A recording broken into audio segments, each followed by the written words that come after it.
What's up? This is the notes for the Central American map, and I'm just going to kind of scroll through these, and you guys can look at the notes on Google Classroom as well as see them while I'm talking. But again, like I said in class, I will take some of the stuff from here, and it will be very obvious the types of stuff I will be looking for on the quiz once we kind of get through this. So the two things we're going to focus on are homogeneous region, and also we're going to focus on what is the region like today. So first things first, as far as homogeneous announcement.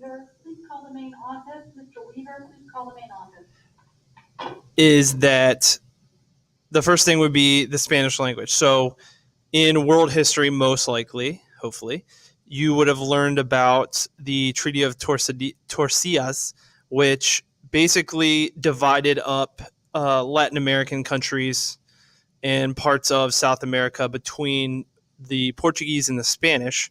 And at the 45-degree latitude line, basically Portugal got everything that was east of the line and Spain got everything west of the line.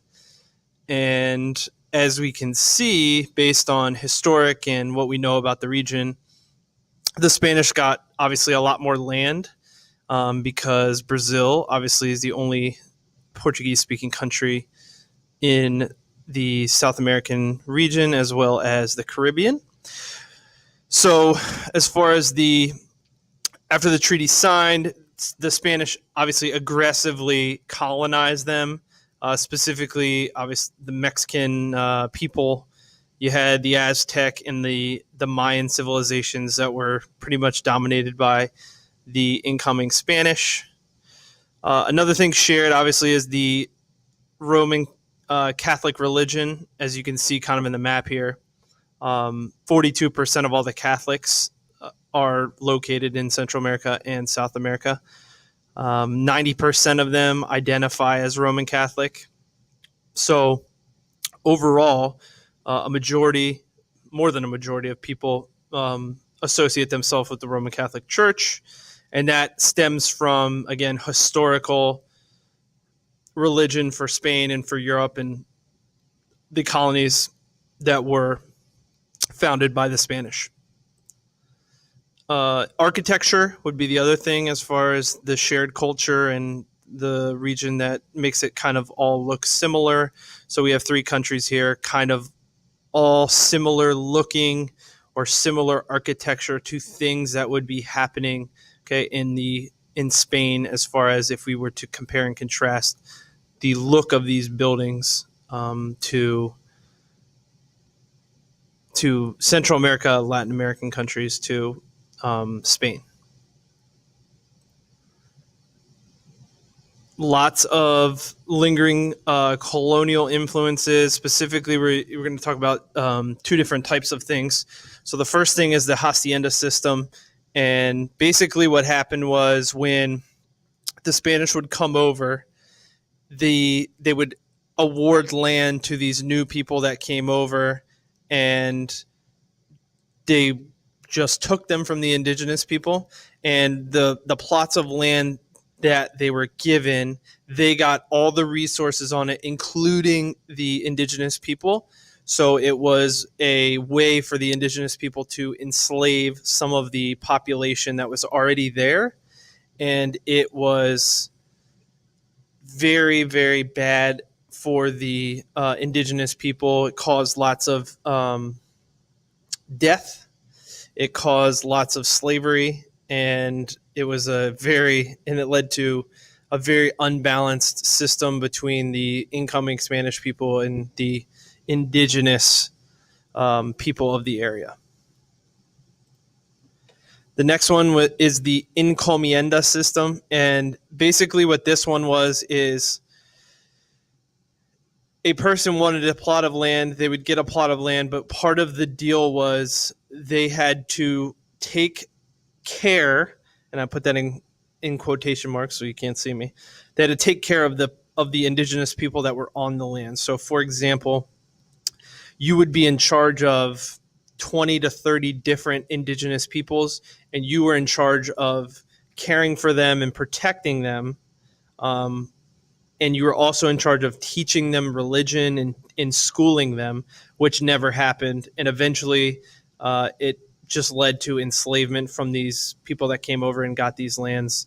So the reality of the situation was it was just forced slavery, and it didn't really work out in favor of the people. So the original intention of the idea was to help the indigenous people adapt to the Spanish culture, and eventually it just led to more slavery and most of the Spanish leaders stealing from the indigenous people of these areas.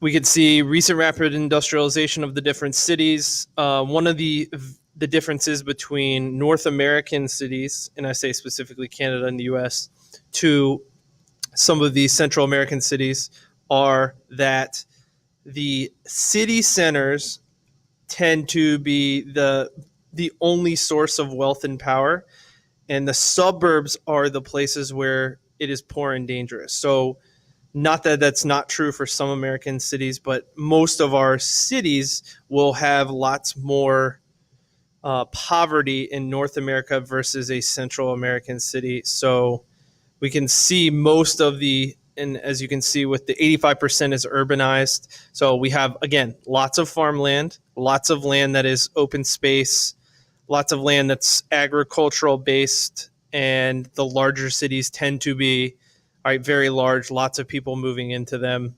And the large cities ultimately lead to lots of issues that we're going to kind of discuss here as we go forward. So first thing, pollution and smog. Okay, as we can see, same types of issues that we had in China with the pollution. It's going to have the same problems in Central American cities. Squatter settlements,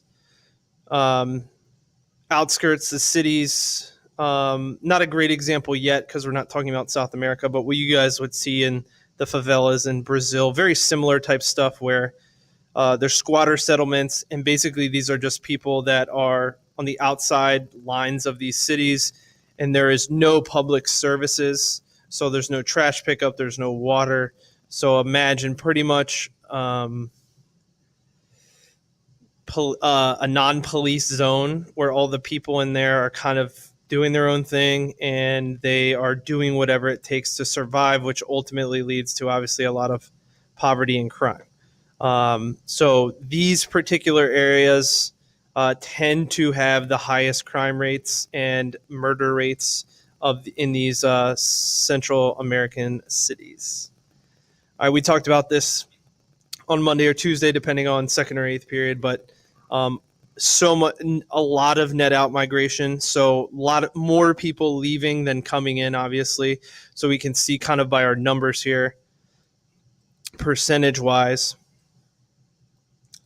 we can see a high percentage of the people in these areas, okay, are not only poor, okay, they're living on less than $4 a day, but they're also, a lot of these places the people are moving into America to try to survive and get out of these horrible situations that they're in. The wealth disparity. So rich landowners, company-owned land.